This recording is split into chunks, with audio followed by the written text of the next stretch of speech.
इस संसार में जो भी आया है उसको खुशी तो चाहिए। खुशी आखिर इस संसार में किस शख्स को नहीं चाहिए।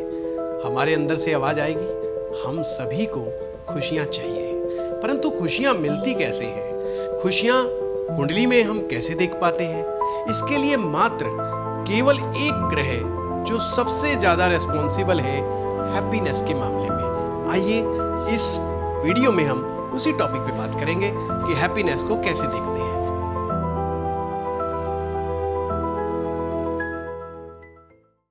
हम इस बात को ज्योतिष के आईने से देखें उससे पहले हम समझ लेते हैं हैप्पीनेस मिलती कैसे कैसे, किन किन चीज़ों से हमें हैप्पीनेस मिलती है। तो किसी का जवाब आएगा साहब अच्छे धन से। जिसके पास अच्छा धन हो, धन भी खुशियाँ देता है, फाइनेंस खुशियाँ देता है, फाइनेंशियल स्टेबिलिटी।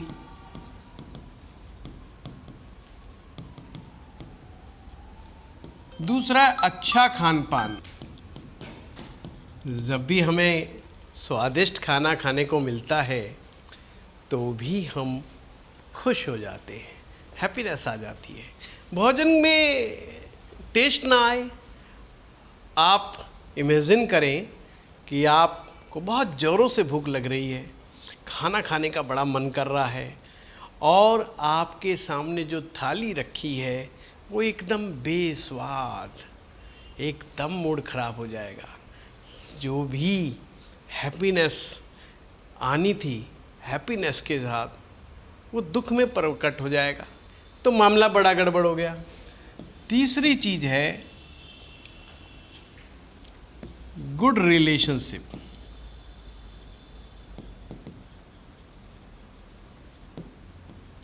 अगर जीवन में हमारे रिलेशनशिप ना अच्छे हों तो भी अनहैप्पीनेस हमेशा बनी रहती है।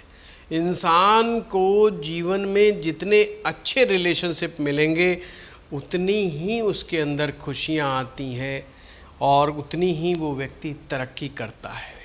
अच्छे रिलेशनशिप के साथ आती है गुड हेल्थ। हेल्थ अच्छी हो जाती है अगर धन हो, अच्छा भोजन मिलता हो, रिलेशनशिप अच्छे हों तो आदमी के पास अच्छी हेल्थ हो ही जाती है। फिर आता है happy marriage life. Happy marriage life, अगर आपका जीवन साथी आपके अनुकूल है तो जीवन खुशियों से भर जाता है। जीवन में खुशियाँ ही खुशियाँ होती हैं। बच्चों का सुख अच्छा हो, संतान का सुख अच्छा हो, अच्छे बच्चे, आज्ञाकारी बच्चे हो, आपका कहा मानने वाले बच्चे हो, तो आप देख रहे हैं इन सब चीज़ों से धन है, अच्छा भोजन है, अच्छा रिलेशन है, और फिर आता है जो भी आपसे बात करे वो सॉफ्टली बात करे, आपसे जो भी वार्तालाप करे एक अच्छी वाणी का, अच्छे शब्दों का प्रयोग करे।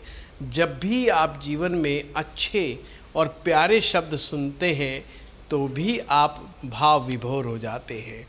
आपकी गुड गट हेल्थ, इसका बड़ा ध्यान रखना, ये भी हमारे अपने आप में गड़बड़ कर देती है। अगर हमारी गट हेल्थ अच्छी नहीं है तो भी हैप्पीनेस गायब हो जाती है। गुड गट हेल्थ ये नंबर 6 पे आएगा। अगर ये सारी चीज़ें हमारे पास हैं, सही इक्वेशन में हैं, तो हमारा जीवन में खुशियाँ अपार हैं। और अगर ये इसके विपरीत हैं तो अनहैप्पीनेस बहुत है हमारे जीवन में। पर क्या आप जानते हैं कि केवल मात्र एक ग्रह से देखा जा सकता है? वो ग्रह का नाम है शुक्र ग्रह। जी हाँ, ये है शुक्र ग्रह।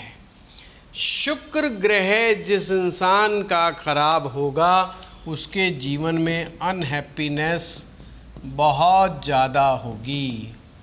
और काल पुरुष की कुंडली में शुक्र ग्रह हमारी जन्म पत्रिका के दूसरे भाव और 7वें भाव का मालिक है। दूसरे भाव से हम क्या क्या चीज़ें देखते हैं? धन देखते हैं, और क्या देखते हैं? खान पान।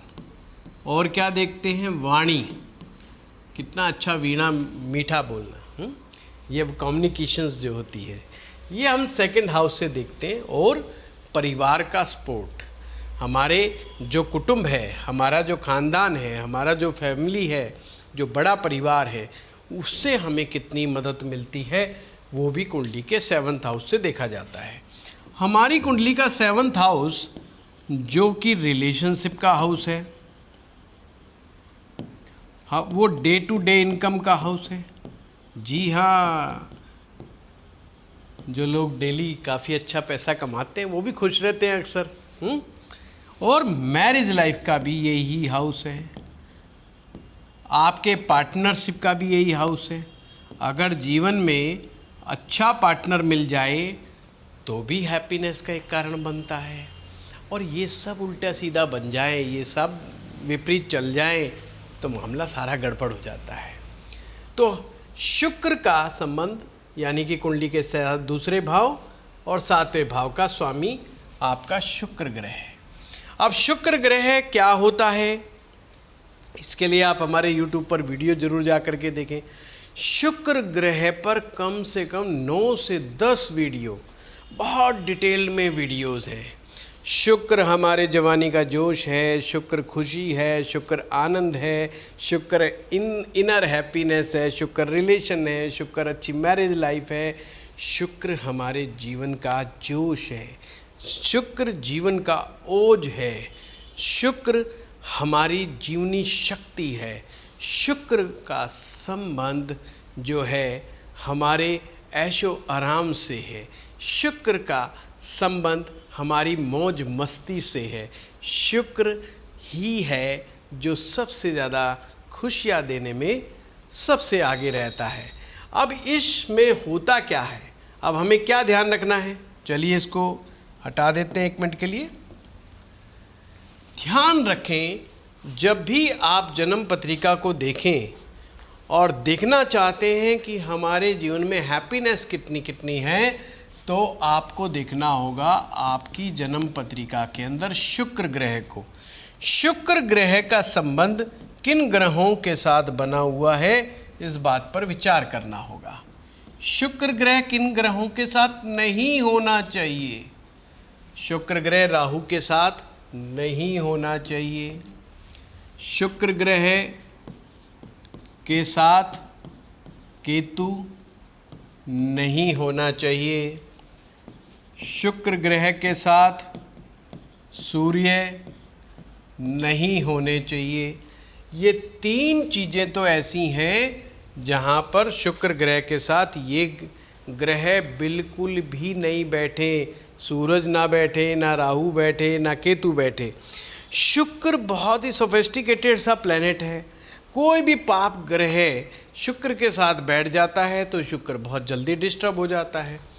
शुक्र के साथ मंगल की स्थिति ये पॉजिटिव भी देती है, ये नेगेटिव भी देती है, दोनों ही तरह के परिणाम दे देती है। शुक्र के साथ शनि की स्थिति, इसे आप अच्छा भी कह सकते हो और इसमें कुछ गड़बड़ियाँ भी है, रिलेशनशिप में कुछ कुछ हद तक गड़बड़ियाँ भी कर देता है ये, बट ओवरऑल ये कम्बिनेशन आप कह सकते हो कि थोड़ा कुछ ना कुछ पॉजिटिविटी भी होती है। और क्या नहीं होना चाहिए, शुक्र ग्रह नीच राशि में ना हो, शुक्र ग्रह नीच राशि में नहीं होने चाहिए, शुक्र ग्रह कुंडली के 6ठे भाव में नहीं बैठने चाहिए, क्योंकि शुक्र का 6ठा भाव जो होता है ये शुक्र का मरणासन स्थान है, ये ध्यान रखिएगा, ये शुक्र का मरणासन स्थान है, तो भी ये गड़बड़ कर देता है। अगर शुक्र 6ठे में बैठ जाए तो भी हैप्पीनेस में कमियां लेकर के आता है। ये मैंने कुछ चीज़ें बताई हैं, प्लस शुक्र ग्रह पर अगर पाप ग्रहों का प्रभाव आ जाए या शुक्र ग्रह पाप कर्तरी में आ जाए। पाप कर्तरी कैसे बनता है, देखो मैं आपको एक एग्जाम्पल से समझाता हूँ। मान लीजिए शुक्र ग्रह कुंडली के 4थे भाव में, 4थे भाव का शुक्र जो है दिग्बली शुक्र होता है। दिग्बली अच्छा माना जाता है, यानी कि हर लग्जरी की चीज़ें 4थे भाव में जब होता है देने में सक्षम होता है। अगर इसकी कुंडली में राहु 3रे भाव में बैठ जाए, सूर्य 5वें में बैठ जाए, आप देखें सूर्य शुक्र के एक तरफ राहु बैठा है और एक तरफ सूरज बैठा है, दोनों तरफ इसके शत्रु ग्रह बैठे हैं, तो इसे बोलते हैं पाप कर्त्री योग। पाप कर्त्री, कर्त्री का एक मतलब होता है कैंची, कर्त्री मैंने कैंची, कट। शुक्र यहाँ बैठा है, कैंची के बीच में आ गया, कट हो गया, डेंट लग गया। शुक्र को डेंट लग जाता है तो भी हैप्पीनेस में कमी आ जाती है। यानी शुक्र ग्रह किसी भी कारण से कमज़ोर हो जाए या पीड़ित हो जाए तो जीवन में हैप्पीनेस की कमियां होती हैं, जीवन में स्ट्रगल बना रहता है। व्यक्ति पैसा कमाते हुए भी लाइफ को एंजॉय नहीं कर पाता, ये सबसे बड़ी समस्या है। अच्छा, आप में से बहुत सारे लोग कहेंगे जी हमने लोगों के पास देखा है जिनका शुक्र खराब है उनके पास भी पैसा है। पैसा होना मेन नहीं है, मुख्य मुद्दा है धन होने पर व्यक्ति अपने लाइफ को खुल कर के जी भी पा रहा है या नहीं जी पा रहा है। जो खुल कर के अपनी लाइफ को जिए वो उसका समझो शुक्र अच्छा है। शुक्र स्त्री का रूप है, शुक्र साक्षात माँ लक्ष्मी का स्वरूप है। शुक्र यानी आपकी पत्नी। अगर आपकी पत्नी आपको सपोर्ट करती है, आपको प्रेम करती है, हर कदम कदम पर आपका साथ देती है, आपके साथ कंधे से कंधा मिला कर के आपके साथ चलती है, समझो हो गया शुक्र आपका अच्छा, है ना। ये था आज का वीडियो। आज का वीडियो कैसा लगा ज़रूर कमेंट बॉक्स में लिखें, और आज के बाद तो परेशानी नहीं होगी हैप्पीनेस को कुंडली के माध्यम से देखने और समझने में। धन्यवाद।